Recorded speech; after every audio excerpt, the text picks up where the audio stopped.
Literally hundreds of maintenance tips, but never before have we put in one place all the things that you shouldn't do. Until now, that is, because here are the top 10 maintenance mistakes. The first mistake regards lubricant, but not the way you're thinking. Now, many people either don't put enough lube on, or they put too much on, or they lubricate an already dirty chain. So the first point is that you should clean your drivetrain regularly, particularly if you ride in poor conditions. Secondly, you need to make sure that every link on the chain has a coating of lubricant when you put it on, and then let it sink in for a minute or so before wiping off any excess. Now, this might sound counterintuitive, but stick with me. You see, the lubricant would have already sunk into the most important points of the chain, the rollers, and then when you wipe off the excess, you wipe it off the outside, where the lubricant would serve no purpose other than to attract dirt and grime, which is exactly what you don't want. Now, something many of us will have experienced already is the feeling of putting in a new inner tube only to realise you haven't checked the inside of the tyre for whatever caused the puncture in the first place, and then suffering another puncture just a couple of minutes later. So if you don't want to feel deflated, literally, then make sure you always check the inside of the tyre with your hand very carefully, and then inspecting the outside of the tyre for that object. Over-tightening bolts on your bike is potentially very easy to do, particularly when using tools that provide a lot of leverage. But it's also potentially very costly, as you might strip bolts or even break components. And then potentially it's very dangerous, as the worst case scenario is that the components break when you're actually out riding. So you should always use a torque meter when you're tightening bolts on your bike, and always torque them up to 10% below the maximum recommended torque as specified by the manufacturers, for the sake of your mind and also your body. And your wallet as well, I suppose. It's quite natural when you're getting into road cycling to pump your tyres up to be rock solid, so like 120 psi or above, because that's super fast, right?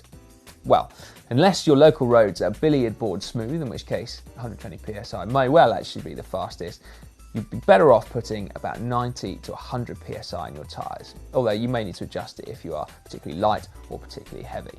But that way you'll get a much more comfortable ride and a faster ride. The limit screws on your front and rear derailleurs do a really important job by literally limiting how far the derailleur can actually move. Now, if you have them set up incorrectly, you'll find that the chain often comes off when you shift with your front derailleur, or that it gets wedged between your cassette and your frame, or worst of all, that it gets wedged between the cassette and your spokes, which is potentially really costly. Now, actually getting them set up correctly is a straightforward process. We've got a video dealing with each one, your front derailleur and your rear derailleur, and the links to which are in the description below this video. It is a job you should not put off, and don't make that mistake. We know good tools can be really expensive, but they're also an excellent investment, because using old worn-out Allen keys can lead to rounding off bolts, which potentially will mean that you have to have an expensive repair as your local bike shop drills out the bolt and then replaces it. So buy a good quality set of Allen keys at least, and then add to your tool collection when you need it, and crucially when you can afford it. Loose headsets is something that we see all the time on other people's bikes. And it's kind of weird really, because it's such an easy thing to fix. All you got to do is loosen the stem bolts and then tighten the top cap very gently until the bike stops knocking when you put the front brake on and rock it back and forth. Then you make sure the stem is straight, tighten the stem bolts up again using your torque wrench, and there you go, job done. Your bike will now feel and sound a heck of a lot better.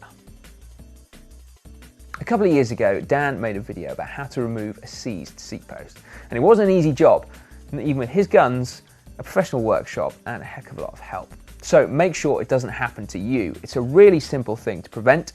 Every 3 months or so, simply mark the height of your seat post, remove it, clean it, and then apply some kind of product. If it's a metal post in a metal frame, it'll need grease, and if either the frame or the post is carbon, then it will need fiber grip. Then replace it, and that's it, job done. You will not get a seized seat post. Now, this is something that I haven't fully got a grip of, even though I've been working on bikes for many years and have had many painful pedal removals. I mean, it's an easy thing to do. Your pedal is on extremely tightly for some reason, so all of your strength and concentration is going into pressing down on the spanner or the Allen key. If that's the case, just make sure that your hand is not going to slip into the chainrings because it is extremely painful. Instead, you want to angle the crank so that when the bugger finally loosens, your hand is not going to hit anything sharp. There we go then, 10 common maintenance mistakes you should now avoid like the plague. If you want to see a video though on our top 10 cycling mistakes, then if you click just up there, you get through to that video. Or as I mentioned earlier, we have hundreds of tips about maintenance here on GCN, and all of our Maintenance Monday videos are in one handy place. You get through to it just down there. Before you go to either though, do make sure you subscribe to GCN. It's free to do. All you got to do is click on me.